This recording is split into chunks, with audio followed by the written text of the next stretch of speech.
Gila, gacor, luar biasa. Kata itulah yang kita sematkan untuk PSIM Yogyakarta yang mana secara meyakinkan menang atas tim tuan rumah Deltras Sidoarjo dengan skor 3-1. Pada pertandingan sore kali ini Rafinya kembali menjadi bintang, menjadi aktor di balik kemenangan PSIM Yogyakarta. Bukan apa-apa, 2 golnya yang cukup brilian mampu membuat PSIM mengantongi 3 poin setelah sebelumnya dikandaskan oleh Persiraja Banda Aceh.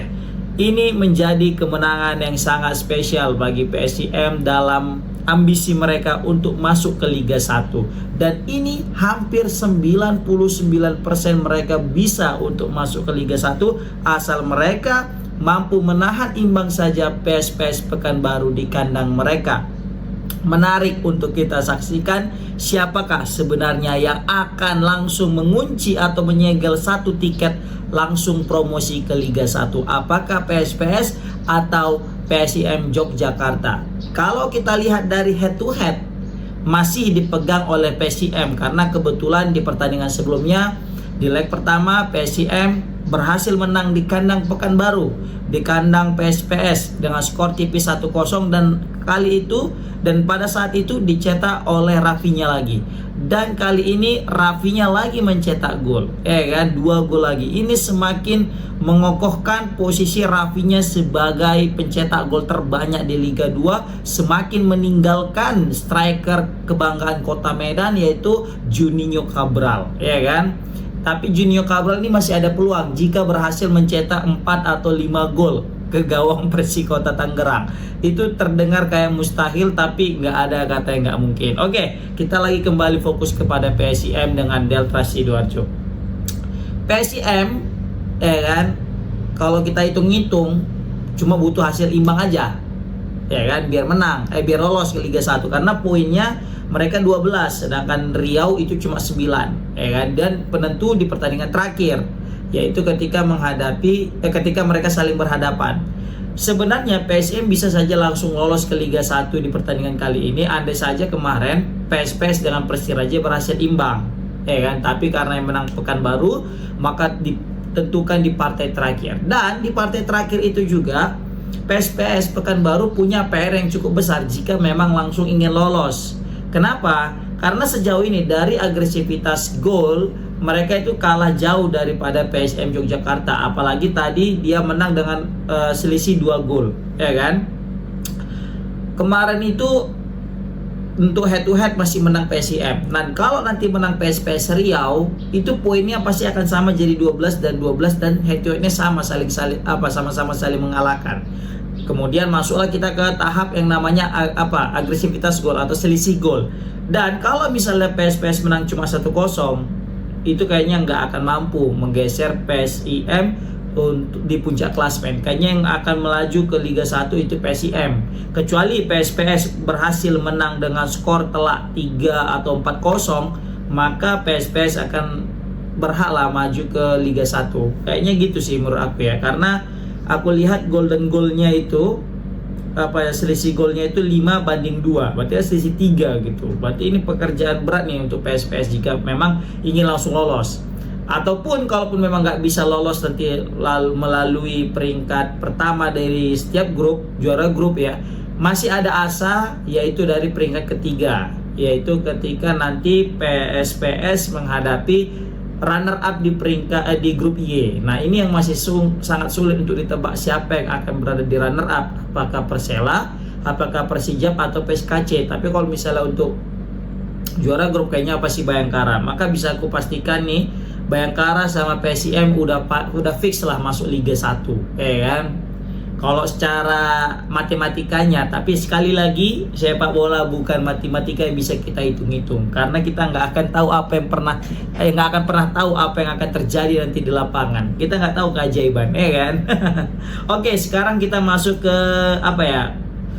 jalannya pertandingan. Sebenarnya Deltras unggul terlebih dahulu, guys. 1-0 melalui pemain asing mereka yaitu Emerson Carloka. Tapi sayang sekali keuntungan ini atau keunggulan ini tidak berhasil dipertahankan oleh anak-anak Deltras.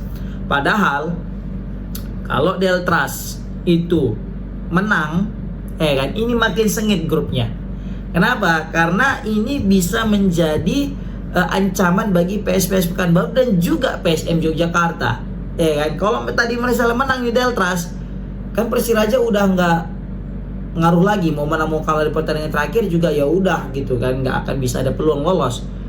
Besar kemungkinan Deltras bisa menang nih di kandang Persiraja, apalagi Persiraja mungkin sakit hati kan kemarin sama PSPS gara-gara kalah, ataupun juga karena sama dengan PSIM dia relakan kalah, ya kan? Kita nggak ada yang tahu.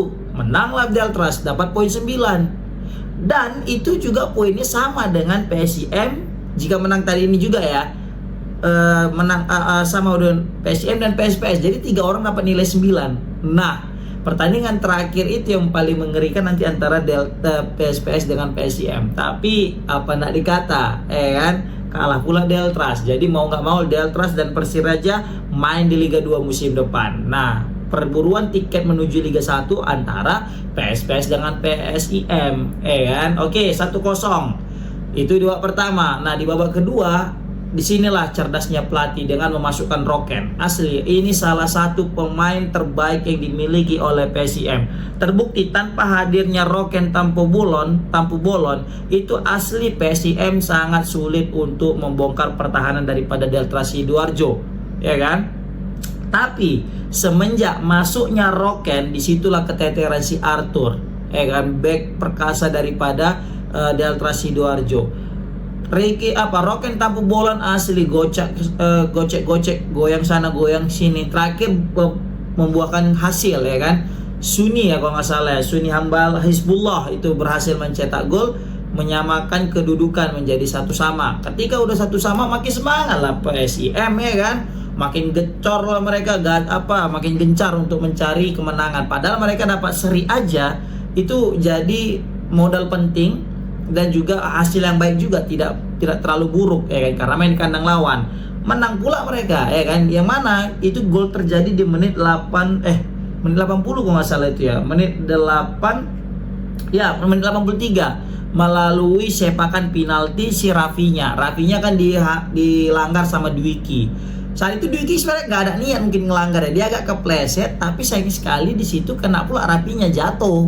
Pas lagi Rafinya mau bawa bola, gocek gitu, ya kan. Dan terakhir, padahal ini Dwiki ini salah satu pemain terbaik Deltras Solo di beberapa pertandingan terakhir. Ini pemain muda yang berpotensi. Kalau bisa nih PSMS yang mendengar nih, kalau bisa orang PSMS rekrutlah Dwiki nih, pemain potensial. Kalau bisa Roken nanti ini kan kayaknya nggak dipakai nanti di Liga 1 sama orang, misalnya yang nggak dipakai sama Liga 1 PSM di Liga 1, ambil, bilang Roken. Asli, tahun lalu juga waktu lawan Semen Padang, main di Semen Padang, dia kan berhasil buat Semen Padang lolos ke Liga 1 kan, promosi. Kayaknya Roken nih pembawa keberuntungan, sama kayak Wirahadi, Imadi Wirahadi, pemain PSMS juga dulu. Di mana dia di mana dia berlabuh pasti bisa bawa tim itu promosi. Sama PSMS juga promosi saat itu ketika strikernya Imadi Wirahadi. Nah, kayaknya Roken sama halnya dengan Imadi Wirahadi. Kalau kita mau lolos, bawa aja ini pemain, kan, apalagi dia punya darah Medan kan, Tampu Bolon, kurang Medan apa di Bata inilah, kan. Oke, 2-1 ini PSM unggul. Kemudian aku pikir ini udah bakal berakhir.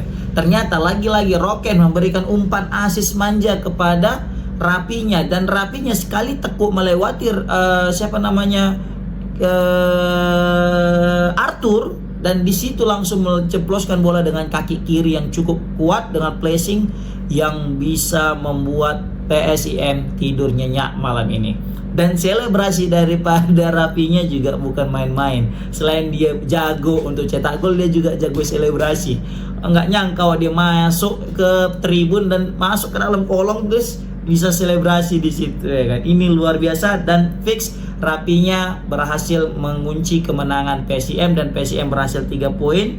Ini 3 poin berharga, makin nyaman mereka di puncak, dan Rafinya makin nyaman juga di puncak top skor. Oke guys, ini bisa kita bilang salah satu pertandingan yang seru ya, bermain di Stadion Gelora Delta yang berkapasitas 35.000 dan disiarkan langsung sama Indosiar. Kali ini nggak ada fighting, nggak ada piting, nggak ada kartu merah, nggak ada kesal-kesalan, nggak ada emosi-emosian. Pertandingan berakhir dengan husnul khotimah, dengan semua senang sama senang ya kan, nggak ada ditambah lagi mungkin aku juga mengapresiasi wasit di pertandingan sore kali ini yang betul-betul tidak berat sebelah ataupun tidak melakukan kesalahan-kesalahan fatal lagi layaknya pertandingan kemarin gitu ya kan. Karena pertandingan kemarin tuh wasitnya itu yang bermasalah. Kali ini kalau tengok kan hasilnya, wasit baik, hasilnya pun baik. Meskipun kalah tim tuan rumah, tapi tetap aman. Kenapa? Karena keputusannya memang sesuai. Oke, komen di kolom komentar gimana pendapat kalian guys tentang kemenangan sensasional PSIM atas Deltras, dan selamat atas PSIM, welcome to Liga 1. Assalamualaikum warahmatullahi wabarakatuh.